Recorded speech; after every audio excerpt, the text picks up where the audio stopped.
Hey y'all, it's Grizz here in North Mississippi. If y'all caught the other video that I did where I was changed the magazine release from a right hand to a left hand, I told you that I had other things to do for this gentleman. One of them is to change out some grips that he wanted bought for his gun from the regular polymer grips that came on the gun to some rosewood grips that I picked out for him and he bought and had shipped to me so I could put them on. So not really a hard thing here, but just to show y'all some of the small things that you need to do when you're checking your grips and stuff. So y'all come on with me. Let's get this thing turned around. We'll get her to where y'all can watch me while I take the grips off, put the new ones on, and show you some things to look for on fit and everything else. Alright? Y'all come on with me. Hey y'all, we're going to swap out the grips on this Smith & Wesson 22 Victory from the polymer grips that came on it, which to me are nice in their own right because you've got this dual tone, but you also have the aggressive grip in the center here and stuff. Like anything else, first thing we're going to do is drop the magazine.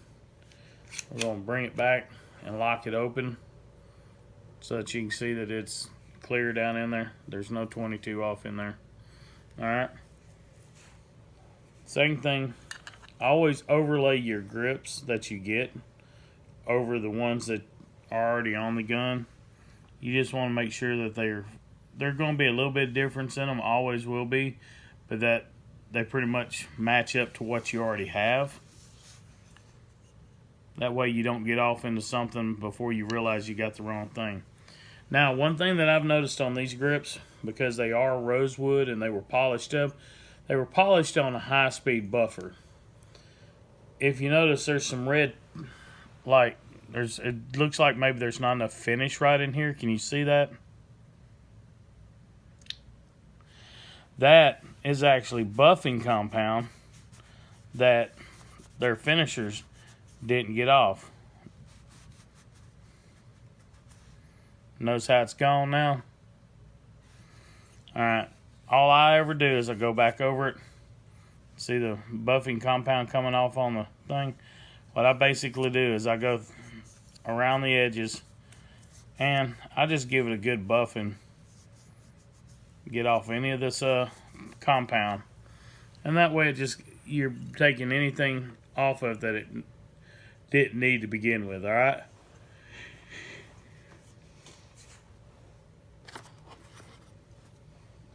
Alright, I think it's going to be this one right here.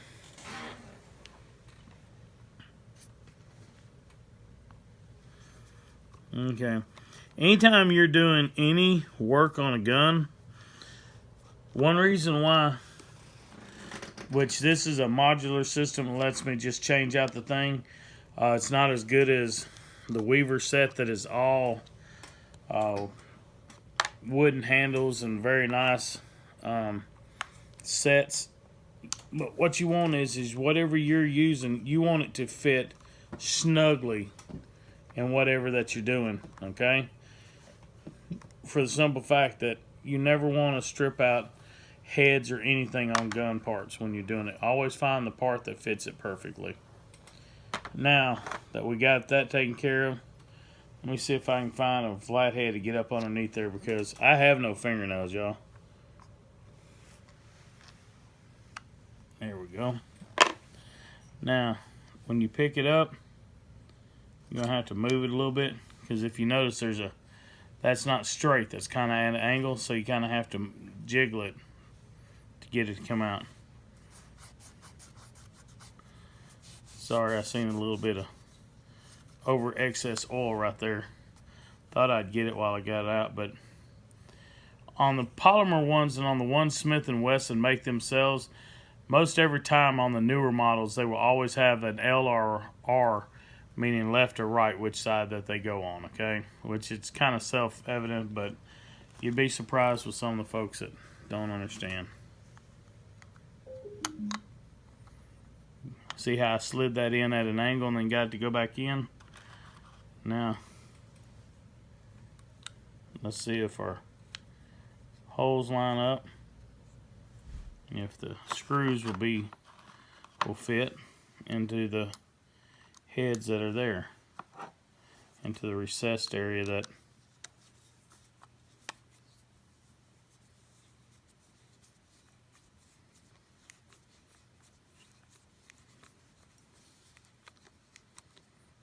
okay. Something you don't ever want to do is you don't want to over tighten wooden grips. Unlike polymers that you can kind of crank down on. Once you notice that I'm only using a couple of fingers on the top of this, once I get to this point where I can't really move it anymore, I grab it once and I give it a good, I'm not trying to crank it around. I want to give it just a good snug, okay? Same thing here. We're going to go up here. It's there.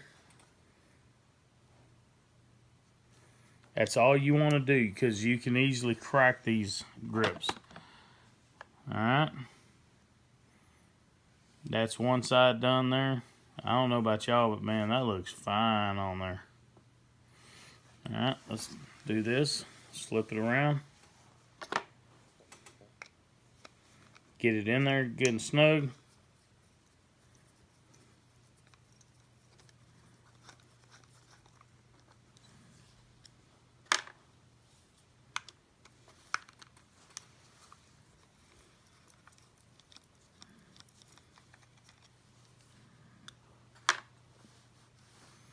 Let me see if I can get that.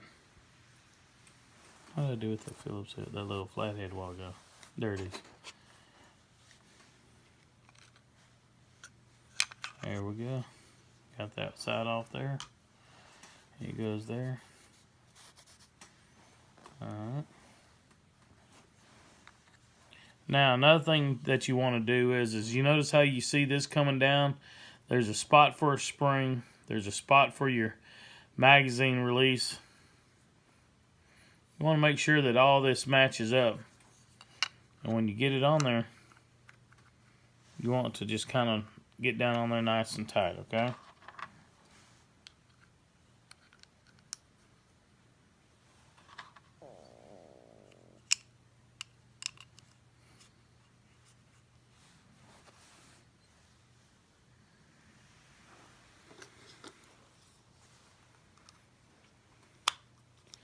Remember what I said about you don't want to over tighten. Notice I'm just doing it with my fingers nice and gently. And I didn't tighten that one all the way down. You never want to tighten one all the way down, because sometimes just simply by getting it off kilter will actually put it in a bind. Now once I'm there, give it a snug.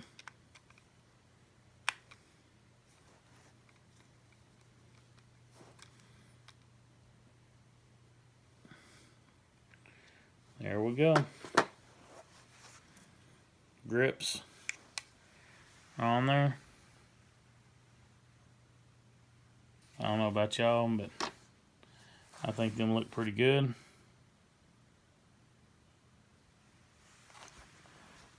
Alright.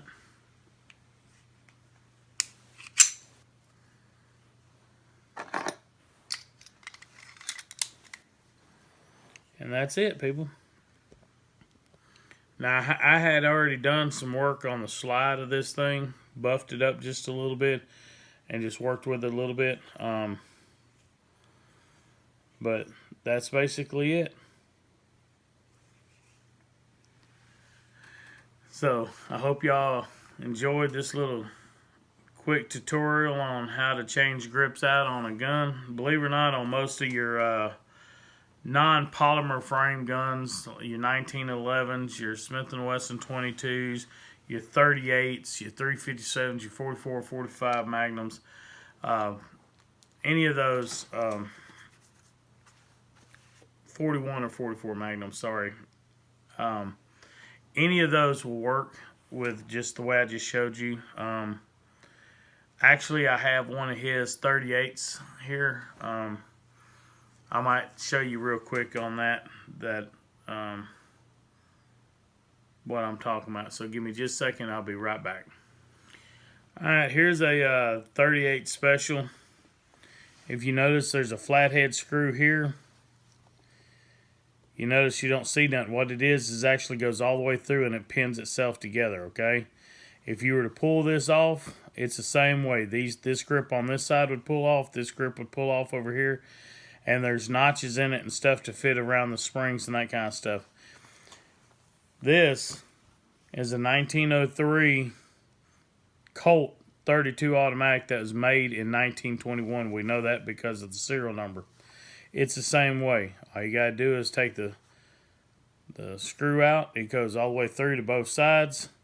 Whether it goes through to both sides like this one, or it only screws off on one side like the 22 I just showed you. Any of these, the grips can be pulled off on it, replaced, and changed out. It's that simple on any of them, okay? So whether you're looking at a 1921 antique and you might want to think about doing something customized to it, you're talking about a 1980s Smith & Wesson 38 Special or a brand new S&W Victory 22, okay? All of them can be done. Simply unscrew it, take them out, make sure. The biggest thing I find with switching something that comes with a polymer handle over to something that you want a wood handle on it, the biggest thing I find is that sometimes the grooves are not always cut, like I showed you earlier, are not cut. See, your polymers are always kind of hollow. Not always, but for the most part, a lot of times they're very hollow. They got hardly anything in them. So when you put them down there and you've got screws and stuff or springs that need to be hollowed out, this one's got that one spot for the one spring and for the top piece and the bottom piece like we showed on that one, but that was it. So just try it. You're not going to hurt yourself. If you get into a situation, you can always back out and put the original handles on it, take it to a gunsmith or an armorist and have them do it for you, okay? But I hope this helps. Once again, if you have any questions, you have any comments, or you want to know about, you have a particular gun and you're wanting to know how you can do something yourself, just let me know, all right? In the comments below. As always, I hope you have a blessed day. I know I have. It's getting late. I'm fixing to go to bed. But I hope y'all had a blessed day. And as always, be safe.